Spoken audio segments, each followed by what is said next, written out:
Sensation. Sensation, le MAG.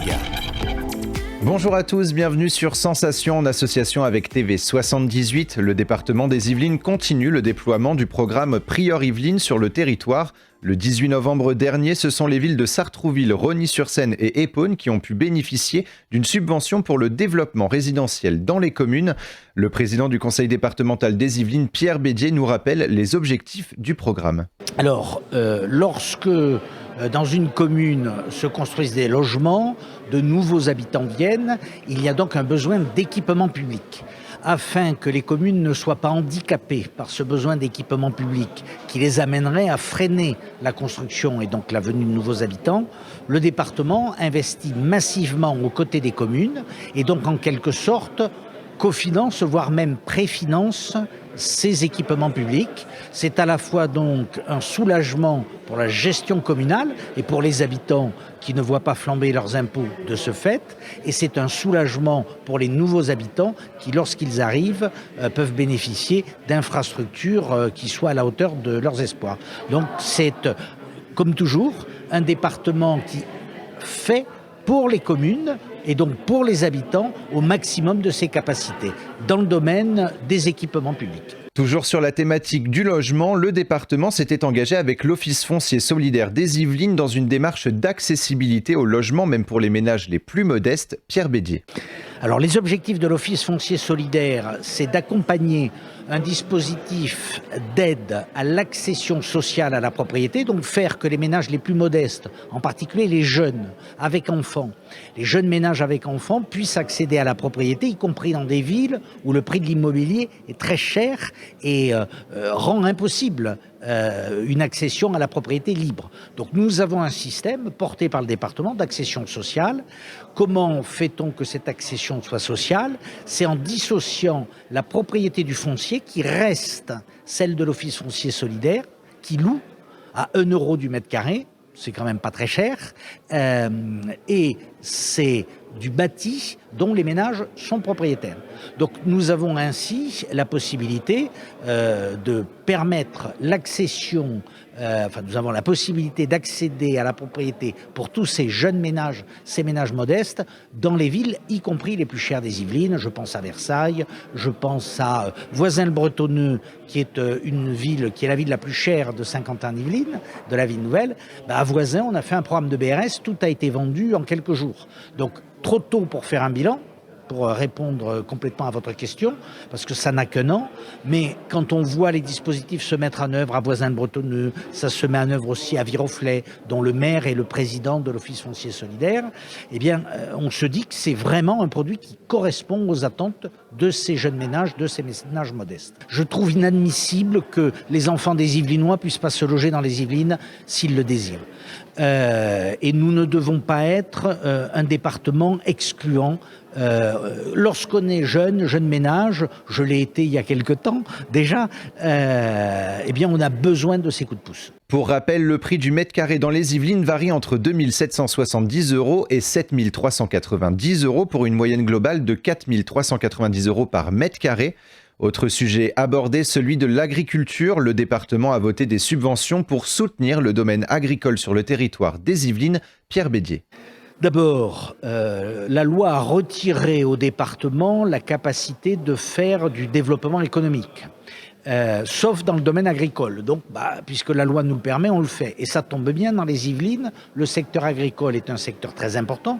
Je rappelle que plus d'un tiers des Yvelines sont des terres agricoles. Et nous avons un besoin que nous entendons des populations qui nous parlent maintenant de circuits courts et de la nécessité de manger mieux, de consommer plus écologique, plus durable. Et donc nous accompagnons ce mouvement. C'est à la fois un mouvement de développement économique, il y a de l'emploi à la clé, c'est un mouvement aussi qui correspond à des nouveaux modes de vie, ou des exigences de durabilité, à des exigences sanitaires. Et donc ça nous paraît légitime, de par cette tradition agricole des Yvelines, que le département en soit un des acteurs majeurs. Il y a quelques mois, et dans sa volonté de renforcer le travail conjoint avec le département des Hauts-de-Seine, le département département des Yvelines a voté une modification du mode de fonctionnement d'attribution des subventions pour les salles de spectacle et lieux culturels. Récemment, de nombreux élus ont reçu une pétition pointant un sentiment d'abandon de la part des acteurs culturels du département des Yvelines. La pétition a été évoquée lors du dernier conseil départemental entre les élus. Pierre Bédier. Je crois qu'ils les comprennent très bien, nos décisions, mais ils ne sont pas d'accord avec. Nous sommes passés d'un système de guichet où il suffisait de faire une demande une bonne fois pour toutes et chaque année une subvention tombait. Donc ce système de guichet, nous l'avons dénoncé parce que nous essayons d'être de bons gestionnaires. Encore une fois, c'est de l'argent public tout ça. Et l'argent public, c'est de l'argent qui est d'abord privé, c'est-à-dire on va le prendre dans la poche des habitants. Donc il faut qu'on le dépense avec prudence, avec parcimonie et avec justice. Et nous avons donc fait la bascule d'un système de subvention en guichet à un système de subvention par projet. Il faut donc déposer des projets. Et si vous déposez des projets qui sont retenus parce qu'ils rentrent bien dans les objectifs de politique culturelle du département, eh bien, vous êtes accompagné. Donc, il suffit de déposer des appels à projets. Et j'ajouterais que nous avons même renforcé nos dispositifs puisque nous avons, avec nos amis des Hauts-de-Seine, créé le Pass Plus, enfin eux l'avaient créé et nous l'avons adopté. C'est quand même un investissement de plusieurs millions d'euros chaque année pour permettre à des jeunes d'avoir 100 € pour pouvoir soit financer des activités sportives, soit financer des activités culturelles. Donc c'est un plus qui a été donné. C'est vrai, je le reconnais, que les jeunes privilégient souvent plus le sportif que le culturel, mais à charge pour le monde culturel de se mobiliser pour essayer de faire des propositions qui correspondent mieux aux aspirations des jeunes. Un point sur l'enfance, le département a voté la mise en place d'une aide financière pour les personnes qui adoptent un pupille de l'État confié par l'ASE. Alors cette aide est à destination des familles d'accueil qui souhaitent donc adopter un enfant confié par l'aide sociale à l'enfance. Geoffroy Bax-de-Kitting, vice-président du conseil départemental des Yvelines délégué à la protection de l'enfance, nous en dit un peu plus sur les objectifs de cette aide. On a un certain nombre d'enfants pupilles qui majoritairement sont des enfants qui ont été dont on a acté le délaissement parental. C'est-à-dire qu'avec le temps, des parents ne se sont plus inquiétés d'eux, n'ont plus donné de nouvelles. Et donc, au niveau judiciaire, on a dû acter le délaissement parental. Et ces enfants qui ont un grand besoin de sécurité, souvent sont mis dans des familles d'accueil. Et vous savez, la connexion parfois entre des humains, ça ne se maîtrise pas. Et parfois, le métier, l'amour dépasse le métier. Et certains veulent accueillir leurs enfants. Et nous, on est très favorable à ça. On a poussé des dossiers, des demandes d'adoption de la part de familles d'accueil. Alors, l'aide financière, elle a pour but, pour les familles d'accueil, donc le métier d'assistante familiale, quand ils adoptent un enfant pupille qu'ils ont depuis un certain temps et qu'ils l'adoptent, eh bien, on leur donne une indemnité pour faire face à un certain nombre de dépenses qu'ils ont, et puis en compensation de la perte de salaire également, puisque vous savez que dans le département, majoritairement aujourd'hui, les familles d'accueil sont professionnelles, elles sont payées pour accueillir des enfants et donc quand elles ont le souhait d'adopter un enfant pupille, c'est un double honneur puisque elles le font parce qu'elles ont envie de garder cet enfant, mais en même temps elles perdent de leur salaire. Donc c'est pour ça que l'on vote une indemnité pour les remercier de ça. Et de toute façon, c'est gagnant-gagnant. Elles ont une indemnité et puis nous, de toute façon, nous n'avons plus à la payer pour l'accueil de cet enfant.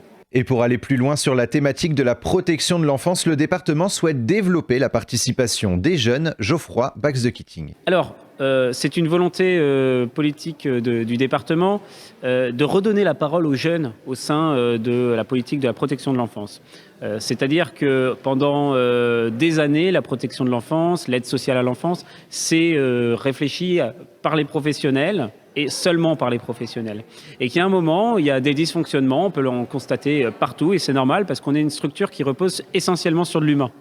Et donc, on a besoin à un moment de redonner la parole aux enfants, parfois même aux parents aussi également, mais ce sont eux qui vivent la politique de l'aide sociale à l'enfance.